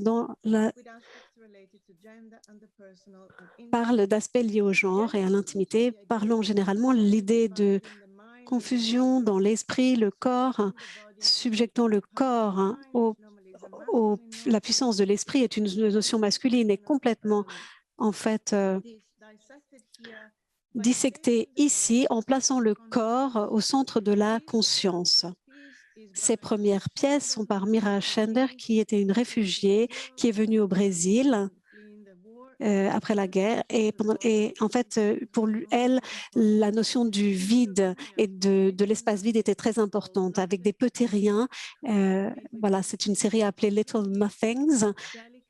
Et on voit ces pièces très délicates, instables, éphémères, et vous voyez comment elle se les drape autour du corps, le visage, elle les touche de la main et elle les place sur les murs parfois. Beaucoup de ces pièces sont très difficiles à voir à cause de leur fragilité, donc on n'a pas de relation au corps qu'elles avaient autrefois, mais on voit leur fragilité, le côté humble et immortalisé, le moment qui s'envole, le moment éphémère. Ici, Lygia Clark, c'est une artiste très importante que vous connaissez. Elle parle des interactions entre les gens qui sont devenues des relations. Donc, on voit des ensembles de corps, une architecture biologique ici, tandis que les frontières entre les gens se dissoudent, et on voit la collaboration et la communication au-delà du langage. Donc, le beach show sont probablement très connus. Ils étaient réalisés, enfin, c'était des sculptures qui étaient faites pour être participatives et donc variables. Il y avait pas seulement l'idée de sculpture en tant qu'entité fixe, mais également qu'il n'y a pas seulement une façon de faire l'expérience du travail de cette œuvre. Elles sont instables, mais également, non seulement physiquement, mais métaphoriquement. Gego, donc une artiste née en Allemagne, à nouveau est venue au Venezuela en fuyant la Deuxième Guerre mondiale.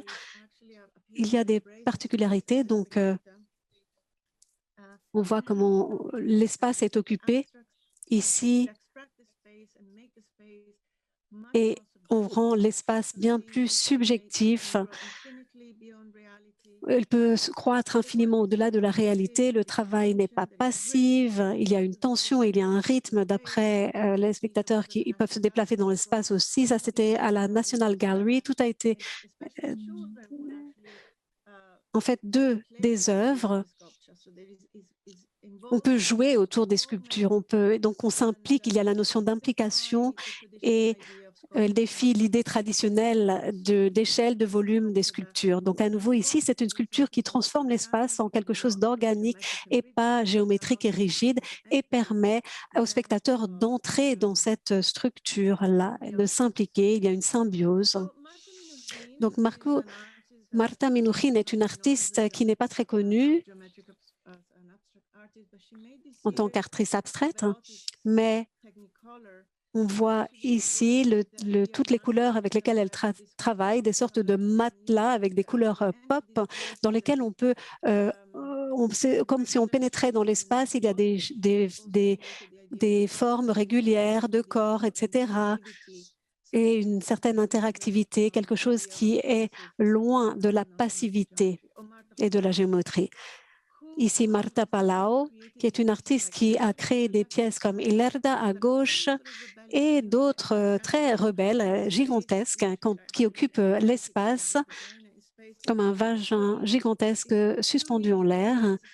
Cela crée une subjectivité sans la violence de la notion de domination d'espace ou la cascade ici à droite qui vous fait penser à une cascade de sperme, une relation très forte entre le corps également ici de Carmela Gloss, Presunto, une idée pas forcément abstraite et abstraite à la fois. Cela veut dire jambon en portugais, mais c'était également un mot pour corps, hein, donc un corps mort. Et cela représente les corps morts. Mary Brandt ici, avec ses toiles performatives, avec elle fait des éclats au couteau, il y a des coutures également. Et pour l'art kinétique au Venezuela, avoir ce type de relation avec la peinture, créer ces formes informelles, ces zones abstraites avec du cousu, des ficelles. Elle regardait donc les structures afin qu'elles aient des liens au corps et à l'aspect domestique également, la géométrie aussi. Ou quelqu'un comme Ligia Pape, que l'on connaît. Voici Ovo, créé avec 3 cubes de différentes couleurs et une ouverture en bas du cube.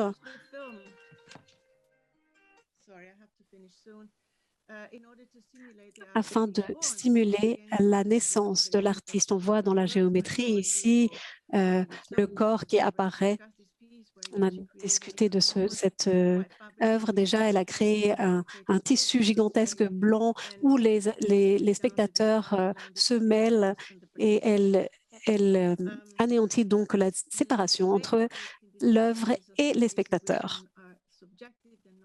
Voilà d'autres exemples. Il y a Margarita Paxa, Silencio 2, également le degré zéro de l'oppression pendant la dictature en Argentine.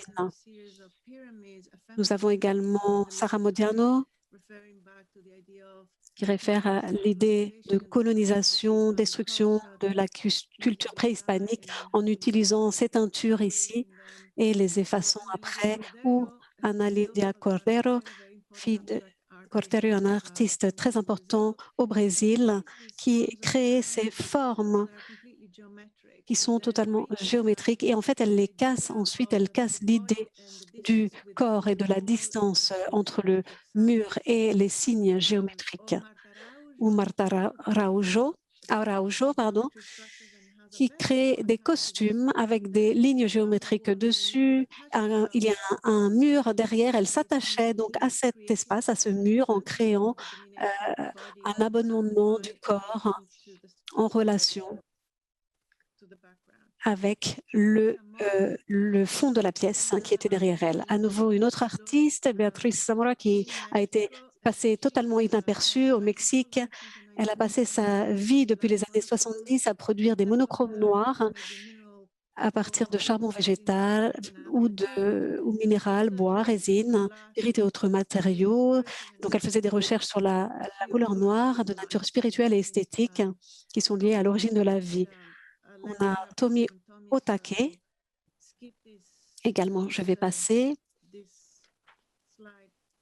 cette diapositive-là. Anna Maria Maiolina a créé cette série d'objets design pour lesquels il y avait une relation entre l'intérieur, l'extérieur, le plein, le vide, et la surface devient le corps, une nostalgie avec l'idée de vide. La mémoire du ventre maternel et de la Magali Lara maintenant, avec sa série de fenêtres, des structures qui cachent en fait ou suggèrent des éléments de bord, du texte, transparence, des dessins, des découpages, des fenêtres sur la vie intime de l'artiste. Antonia Sosa, qui a travaillé une mesure de son corps spécifique, 163 cm, et donc elle part des lignes imaginaires qui parcourent le centre du corps, l'idée de mesurer le corps féminin. Et j'imagine que ces mesures inventées par les hommes, et derrière elles, il y a une manipulation du pouvoir. Donc, à travers ceci, elle a créé des performances avec des chaises, des escaliers, des formes abstraites qui impliquaient toujours la relation au corps. Felisa Burstein, on voit des petites machines et à l'intérieur, ces machines créent une sens d'hystérie, elles tremblent de façon érotique également, elles sont magnifiques. Emilia Toledo, qui a créé ces formes également en lien avec l'idée des fluides corporels. Et ceci, c'était des peintures qui devaient interagir avec les personnes de petite taille et tout le monde pouvait donc y répondre. Je vais finir avec Vera Chavez Barcelos qui a créé ces gigantesques peintures. Vous voyez une grille et des parties de corps également. Donc une grille qui contient tous les corps du monde, toute la diversité est intégrée et transforme ainsi totalement l'espace. Cela ne catégorise pas. Il y a ça montre la peau, les cheveux. Et donc, il y a aussi des typologies sexuelles de Cilia Sanchez, mujer, notamment, des références au corps, à l'éros, au sein, et les liens aux notions de paysage d'abstraction. Ici, on a une autre topologie érotica des sculptures, où Mercedes Elena González, à nouveau, qui joue avec l'intériorité du corps dans ces tons qui se réfèrent à la Renaissance, ou Anna Mendieta aussi, qui a créé, aux dernières heures de sa vie, elle s'est écartée des paysages et elle a fait des performances, elle a créé ces sculptures, ces objets qui portent l'idée du corps également. Elle a aussi trouvé des morceaux de bois et a créé ces formes très simplistes et les répète à nouveau et encore pour créer ces notions primordiales de la mer qui étaient aussi liées à son amour pour Cuba, ces années là-bas. Et ce sont des sculptures monumentales. Elle laissait ainsi des traces sur ces troncs d'arbres, donc très performative par nature. Et ma dernière artiste ici de ma présentation, donc passage, l'arc à la passage, un grand vaisseau, un gros vase en céramique qu'elle a créé et elle s'est mise à l'intérieur et elle s'est fait enfermer dedans pour en sortir et renaître. Donc c'est tout à fait symbolique de sa renaissance en 79. Et on voit cette forme ovale fondamentale en céramique et ensuite elle a continué à produire ces formes que vous voyez ici et qui se réfèrent à nouveau ou font référence à la préhistoire, à des objets très basiques, des formes d'art primaire et de l'humanité. Et à Masadinos, ici, ce sont des pièces qui sont réalisées d'après l'artiste. En fait, pour elle, ce sont des pièces qui sont créées en pressant de la céramique. Et elle a fait ceci pour la Biennale de 71. Elle a été exclue de celle de 93 où elle avait été invitée parce qu'elle avait proposé de construire un mur en céramique avec des prisonniers de prison. Elle avait fait des panneaux avec 23 000 Masadinos. Elle voulait faire cela avec les prisonniers, avec des prostituées, des sans-abri de tout âge. Et l'idée était de créer une communion de toutes ces personnes, de toute classe, tout genre, sans restriction. Et ma dernière citation est de Maria Lugones, pour revenir à la colonialité au genre.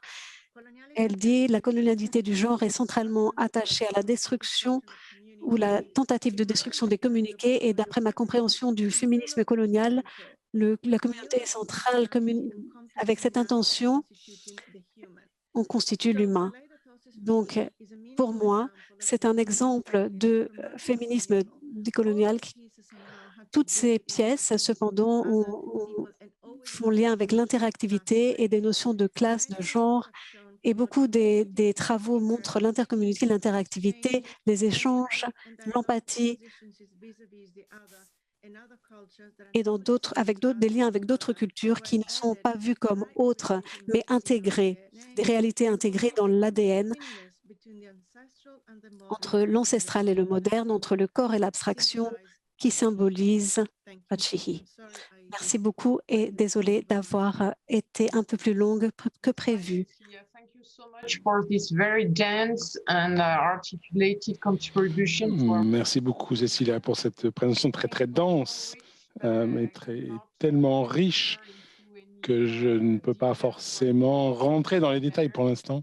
Et je pense qu'il vaut mieux que nous passions directement aux questions qui ont été posées par les participants. Et la première vient de Catherine Petigat, qui a merveilleusement soutenu ce colloque. Elle demande dans quelle mesure la collection par des collections privées ou des musées ou le marché contribue à la réévaluation de ces artistes négligés, dont parlait des artistes, dont parlait Oriana, dont parlait Eleanor ou Cécilia. Enfin, je ne sais pas si Lee Krasner. Enfin, je ne suis pas sûr que Lee Krasner a des problèmes avec le marché, mais comment est-ce que vous pensez que les collectionneurs pourraient aider à façonner quelque part ces révisions? Je crois au marché, au sens où les œuvres doivent circuler. Et une des manières dont une œuvre peut circuler, c'est le marché. Et quand un artiste est en dehors du marché, eh bien, on considère qu'il n'a pas forcément de valeur. Et c'est un de mes problèmes avec le marché. Ça semble être quelque chose de complètement omniprésent. Et c'est une institution qui, et peut-être que des collectionneurs, peut-être comme Catherine Petigat, peuvent faire quelque chose pour, parce qu'elles peut-être ils ou elles veulent construire une forme de récit et faire circuler des œuvres. L'art n'est pas une notion privée. C'est un lien entre les êtres humains. Il doit circuler dans le monde. Et l'idée, c'est que une œuvre soit vue par le plus grand nombre de gens possible. Et peut-être que voilà, le marché peut faire ça. Mais le système, comme le dirait Susan Hiller, c'est beaucoup de composants différents et le marché n'en est qu'un. C'est clairement un composant important. Do you want to answer, Oriana? Oriana, vous... I think right that there's sort of in some ways a constant feedback loop between the market collectors and Je pense qu'il y a une forme de boucle quelque part entre les institutions, les érudits, le marché, les collectionneurs. Souvent, des artistes négligés sont d'abord récupérés, remis dans l'histoire via les érudits et les chercheurs et via les expositions. En tout cas, c'est ce qu'on espère au niveau institutionnel, mais parfois l'inverse existe. Un bon exemple, c'est Danse des Coins. Et sa carrière a explosé grâce au marché. Et beaucoup d'institutions... Voilà, et maintenant, les institutions peut-être ont même du mal à acheter de ces œuvres. Donc, voilà. Mais en un sens, voilà, il y a quelque chose... Je pense qu'il peut y avoir des collectionneurs, des collectionneuses qui sont passionnés, qui sont des militants quelque part, des militantes qui, dans le niveau de leur collection, qui vont peut-être se concentrer sur des artistes qui ont été négligés, et c'est quelque chose qui est important depuis un certain nombre d'années. Pamela Joyner, par exemple, qui a réaffirmé l'importance de l'abstraction noire aux États-Unis. Et c'est vraiment quelque chose de très passionnant.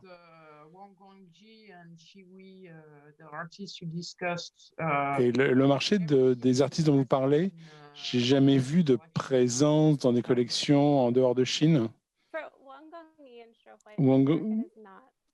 Pour elle, le marché n'est pas très important. Et elles ont clairement été éclipsées par leurs équivalents masculins dans les années 80. Showay, parce qu'elle a continué au niveau de la tapisserie, a souvent été mise de côté parce que la tapisserie est vue comme quelque chose qui appartient à l'art de l'artisanat, en particulier de la manière dont l'art chinois a été canonisé. Et Wang Gongwei a quitté la Chine et s'est installé aux États-Unis.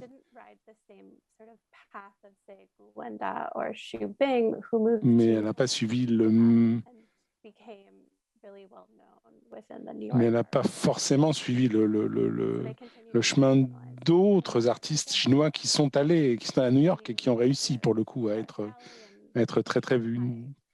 Donc, il y a une galerie à Shanghai qui a commencé à travailler avec elle et peut-être que son œuvre sera mieux connue. Eleanor, vous vouliez dire quelque chose sur ce sujet-là? La question, c'est la relation entre les institutions et les marchés de l'art. Ou comment est-ce que des collectionneurs pourraient évaluer des artistes négligés? Des artistes dont on a parlé? Ouais, c'est une question vaste, mais je suis d'accord avec Cécilia quand elle dit qu'il est important de se rappeler de l'idée qu'on est des gardiens quelque part, plutôt que des propriétaires par rapport à l'art. Et c'est un défi auquel j'ai dû faire face. C'est que certaines artistes femmes sont recherchées au niveau du marché parce qu'il y a un sentiment qu'elles ont été historiquement sous-évaluées et ça peut être un investissement avisé. Et je pense que pour certains collectionneurs, ça peut être un peu compliqué parce qu'ils ne connaissent pas forcément les pratiques institutionnelles et il peut y avoir une expo. Par exemple, votre expo va aller au Guinan et Bao, donc c'est-à-dire qu'ils vont devoir se séparer d'une œuvre pendant longtemps. Donc, on va avoir Et c'est très important pour nous d'avoir des collectionneurs qui sont prêts à soutenir des expositions comme cela. Pour Krasner, c'était une période différente de l'histoire, mais j'ai une image quand j'ai commencé à travailler sur l'expo sur Krasner, qu'il y aurait des féministes qui soient collectionneuses, qui aient des images avec des épaulettes et tout en pantalon, etc. Et c'était vrai dans 2% des cas. Mais il y avait aussi beaucoup de gens qui avaient acquis des œuvres de Krasner parce qu'ils acquéraient des Pollock. Et Krasner,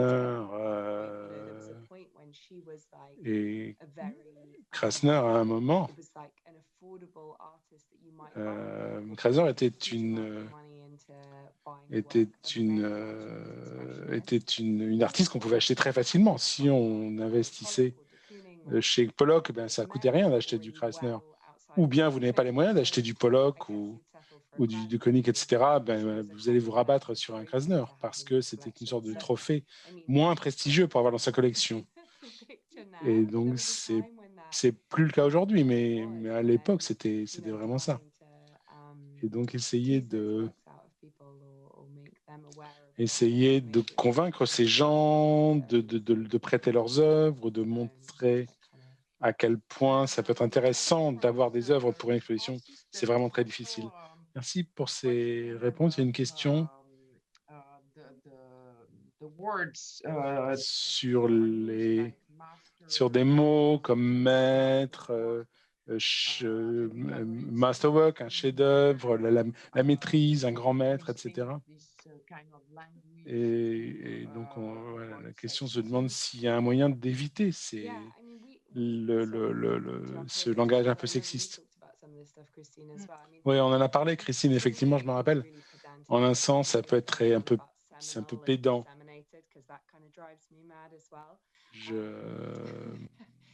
On parle toujours de disséminer ou de séminal, mais il y a beaucoup de raisons pour se débarrasser de quelque chose, d'une œuvre de maître, par exemple.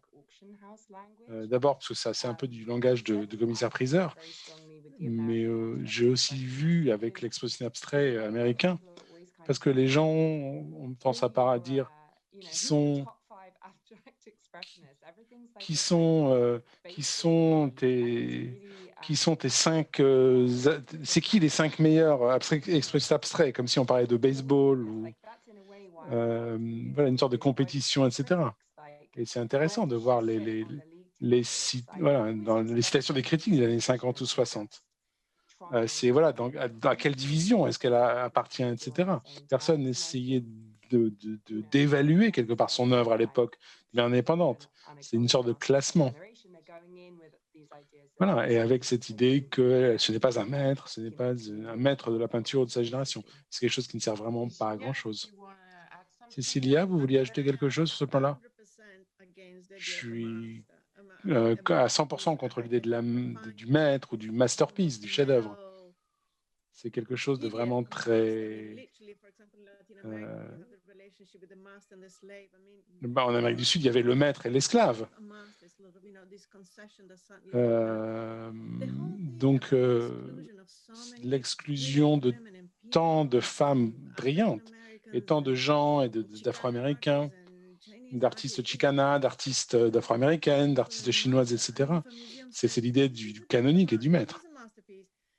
Si un musée me demande si c'est un chef-d'œuvre, une œuvre de maître, alors je dois montrer que ça a été défendu par un tel, etc.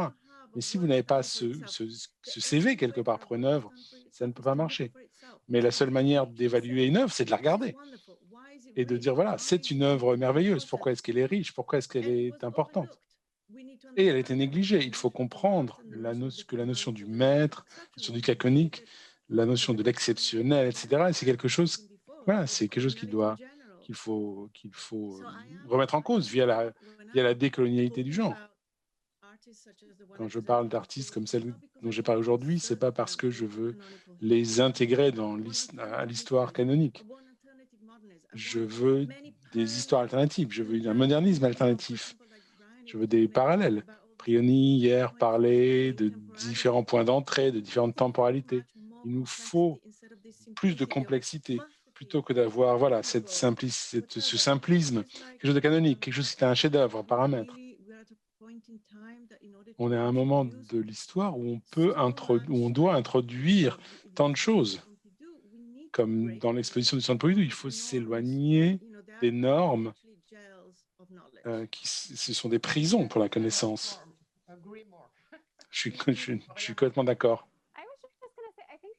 Je pense que c'est quelque chose qui est apparu dans tous les papiers de ce panel, c'est de s'éloigner de références par rapport à des chefs-d'œuvre, des maîtres, du canonique. Il faut toujours l'idée qu'il faut trouver de nouveaux points de référence, de nouvelles relations, parce qu'on ne va pas commencer à établir de nouvelles histoires de l'art si on n'est pas capable de voir des alternatives, des structures alternatives.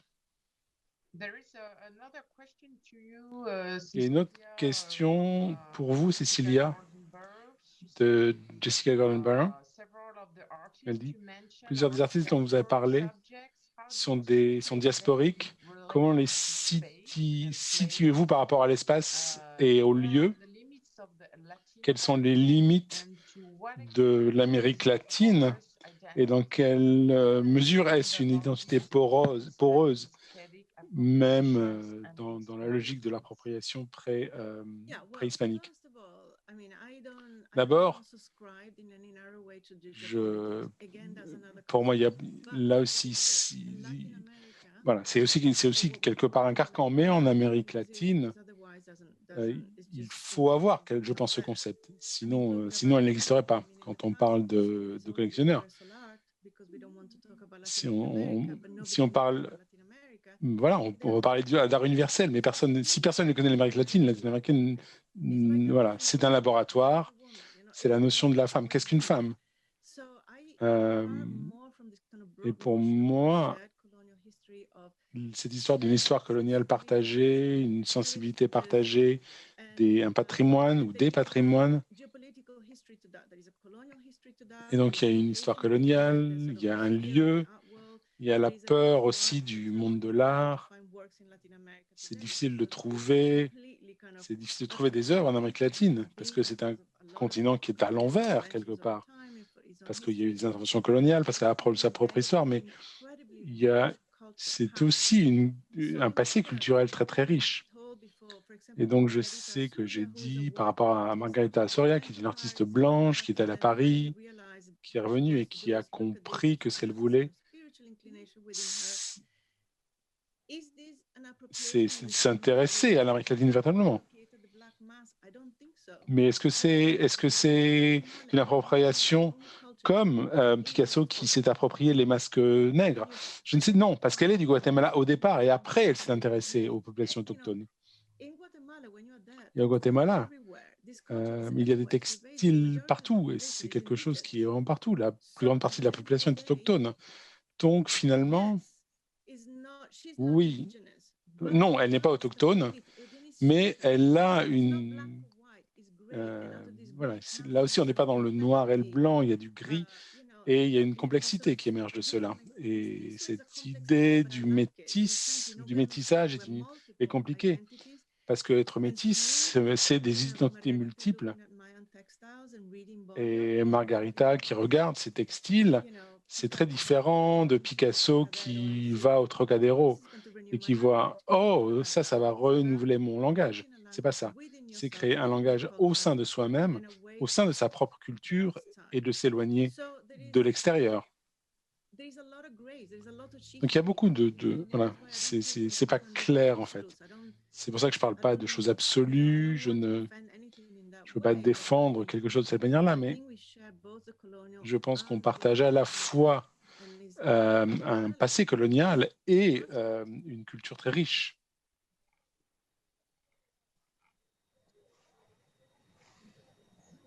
Griselda Pollock. Griselda Pollock dit je suis un peu je suis un peu ça m'interroge un peu qu'on discute de ce terme de maître. Oui, on sait que c'est une des critiques fondamentales de l'histoire féminine que vous avez fait en 1974 avec votre expo et votre livre, hein, All Mistresses. Mais il y a un élément très drôle dans l'exposition que j'ai mis sur un mur. C'est la carte étudiante de Gülta Schutzel, qui était une des artistes les plus importantes du cours de textile du Bauhaus. Et quand elle est devenue maître, parce qu'il n'y a pas de... montrant qu'elle avait son diplôme, elle a écrit sur sa carte d'étudiante, au lieu de Student, elle a écrit Meister, donc master, maître. Elle aurait pu mettre Meisterin, mais maîtresse, entre guillemets, mais elle ne l'a pas fait. Et donc voilà, ce choix de mots qui fait référence à un canon, c'est une histoire très, très ancienne pour nous toutes. Et on ne remet pas ça en question, bien évidemment. Je pense peut-être l'idée du masterpiece, du chef-d'œuvre qui a été remis en cause. Comment est-ce qu'on peut regarder l'art et qu'est-ce que le jugement d'une œuvre d'art? Pas la réévaluation, mais l'évaluation. Quels sont les critères? Et Cécilia disait qu'elle ne veut pas avoir de hiérarchie. Elle est plus ouverte à une façon fluide de discuter d'une œuvre. Mais beaucoup de gens demandent, et c'est très clair pendant l'expo, ce qu'ils appellent la qualité. Est-ce que cette œuvre a une valeur? Est-ce qu'elle a une qualité? Même si on n'utilise pas le mot masterpiece, le mot chef-d'œuvre. Et je pense que c'est très important non seulement de faire une liste des artistes femmes, mais de faire une histoire, d'écrire une histoire et d'aborder de façon très franche cette idée de la qualité, même si on n'est pas d'accord avec le mot, même si on veut le redéfinir peut-être, ou d'avoir d'autres éléments. Je pense que c'est quelque chose qui est devant nous en tant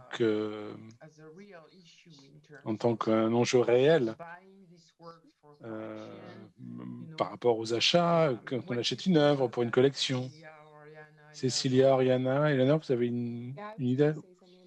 Oui, je voulais en parler par rapport au lien par rapport à la maîtrise, c'est l'image de la signature qui est aussi très important par rapport aux choses abstraits, mais pas seulement.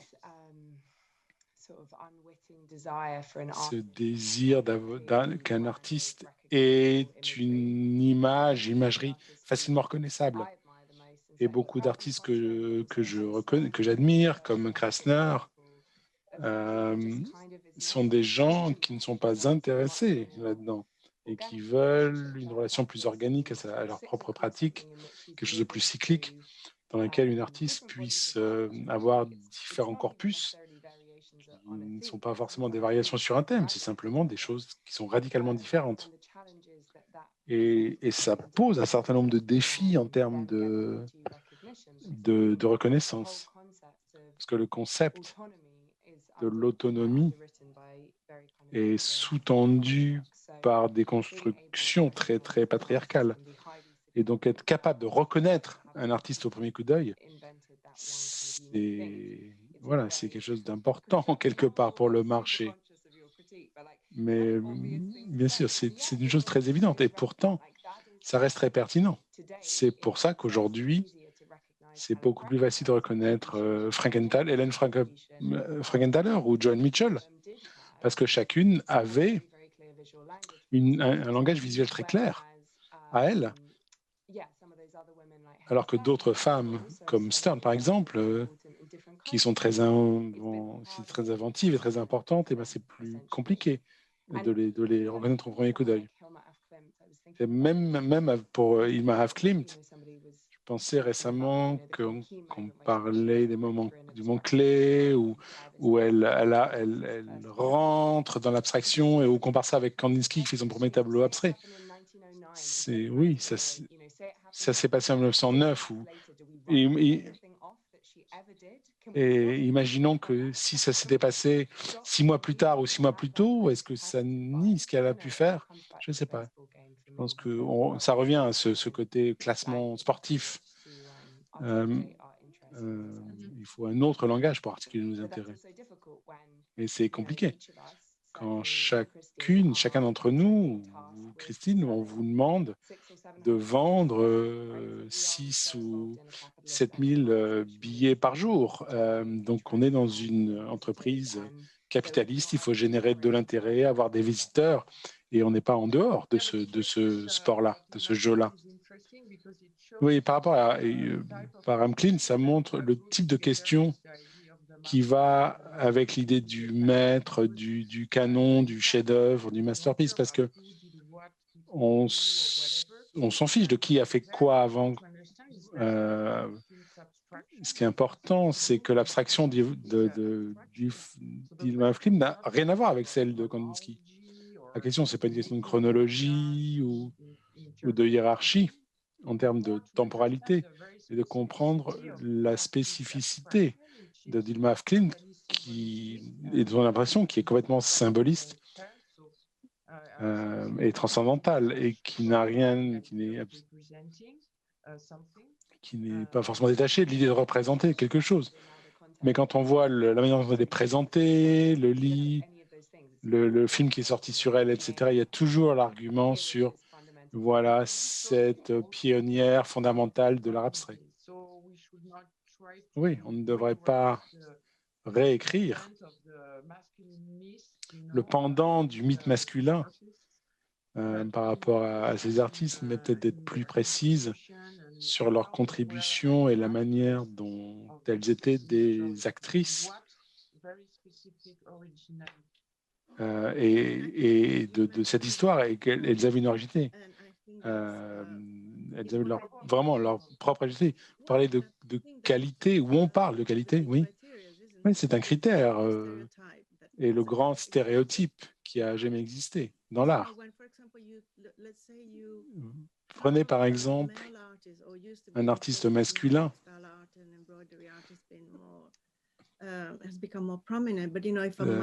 Si un homme avait fait de l'art textile, c'était un génie,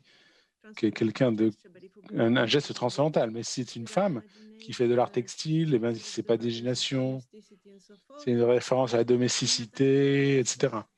Et j'ai fait beaucoup de comparaisons entre ce qui fait qu'un artiste est important, mais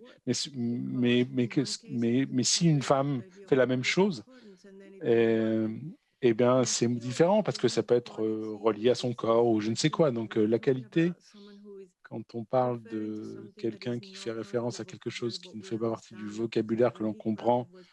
Par exemple, quand Liv Krasner était comparé à Pollock, et on disait « Ah mais non, son geste est tout petit et sans importance, alors que son geste à lui est majestueux », ces comparaisons sont très complexes. La notion de qualité est une idée qu'on peut complètement mettre de côté.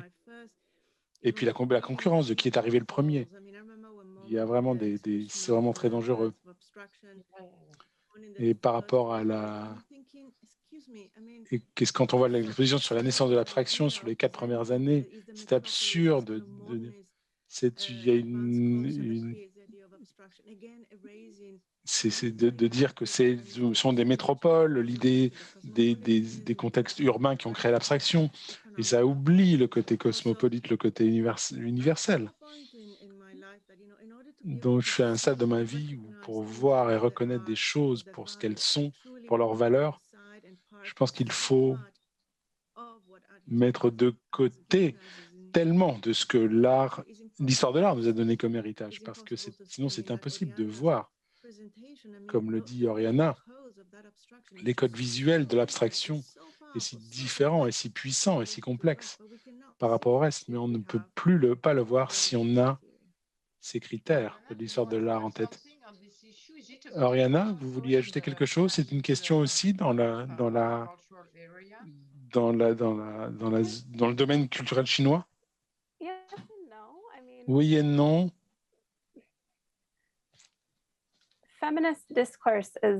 Le discours féministe est placé à un côté un peu délicat. Parce qu'il n'y a pas d'auto, pour les artistes femmes, il n'y a pas d'identification au féminisme.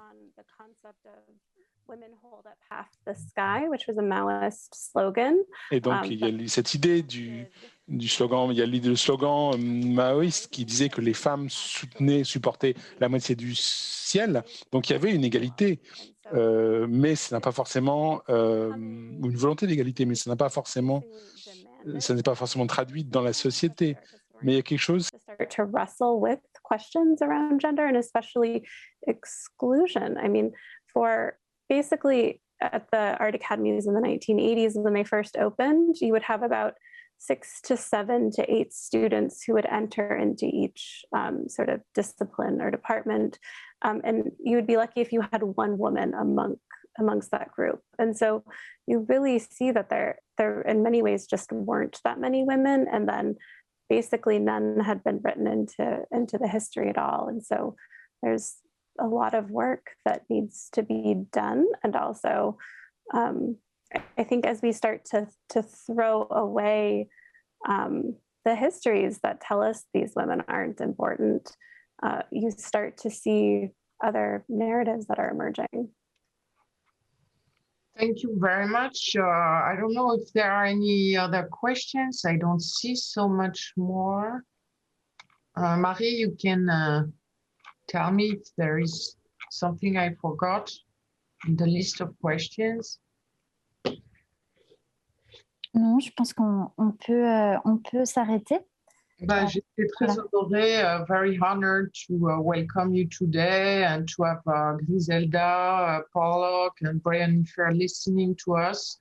So thank you to everyone. Thank you to you, Marie, to Eleni, to all the team, and maybe see you soon in the exhibition. I hope that I can welcome you. There will be something online of 20 minutes, but it's just a bit of it. And if you want me to give you more insight, please let me know. Thank you very much. Thank you. Thank you. Thanks, Christine. Bye bye. Thank you.